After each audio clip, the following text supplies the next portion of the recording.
नमस्कार, मी स्वराली स्वराज किचन रेसिपीमध्ये आपल्या सर्वांचं मनापासून स्वागत। आज आपण बनवतोय सगळ्यांचं फेवरेट असं मँगो आईस्क्रीम आणि तेही अगदी घरच्या सामानामध्ये। चला तर मग सुरुवात करूया रेसिपीला।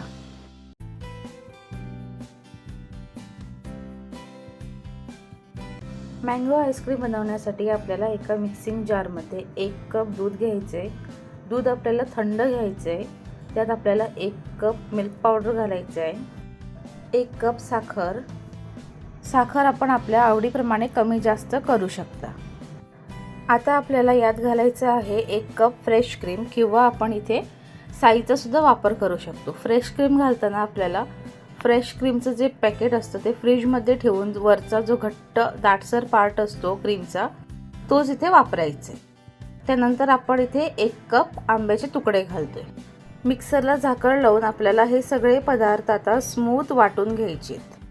वाटलेलं सगळं मिश्रण आपल्याला हवाबंद डब्यामध्ये ट्रान्सफर करून हे मिश्रण 3 ते 4 तास फ्रीज करून घ्यायचे।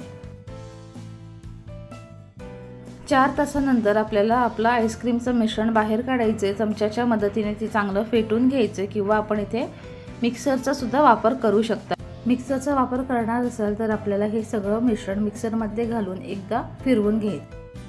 आता यात आपल्याला काही आंब्याचे छोटे छोटे तुकडे कट करून घालायचे आणि हलक्या हाताने मिक्स करून घ्यायचे। मिक्स करून झालं की आपल्याला या आईस्क्रीमच्या मिश्रणावर बटर पेपर किंवा क्लिंग फिल्म जी येते म्हणजे sort of transparent plastic sheet जी येते ती आपल्याला हलक्या हाताने लावायची जेणेकरून याच्यामध्ये आईसचे क्रिस्टल्स होणार नाही। आईस्क्रीम आपल्याला 10 ते 12 तास किंवा ओव्हरनाईट जमण्यासाठी फ्रीजरमध्ये ठेवून द्यायचे। 10 ते 12 तासानंतर आपण आपला आईस्क्रीम इथे बाहेर काढलेला आहे। त्याच्यावरचा बटर पेपर मी इथे काढून घेतला आहे आणि आता आपल्याला हे आईस्क्रीम स्कूप करून सर्व करायचे।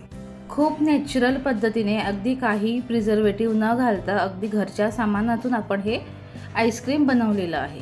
हा मेजरमेंट फॉलो करून आपण दुसऱ्या कुठल्याही फळाचं आईस्क्रीम बनवू शकता। टेस्ट वाईज बघायला गेलं तर सुद्धा हे खूप नॅचरल आईस्क्रीम लागतं। तेव्हा आजचा हा क्रीमी टेस्टी यमी आईस्क्रीमचा व्हिडिओ आपल्याला आवडला असेल तर कमेंट करून नक्की कळवा। तसंच स्वराज किचन रेसिपी या यूट्यूब चॅनलला सबस्क्राईब करा। धन्यवाद।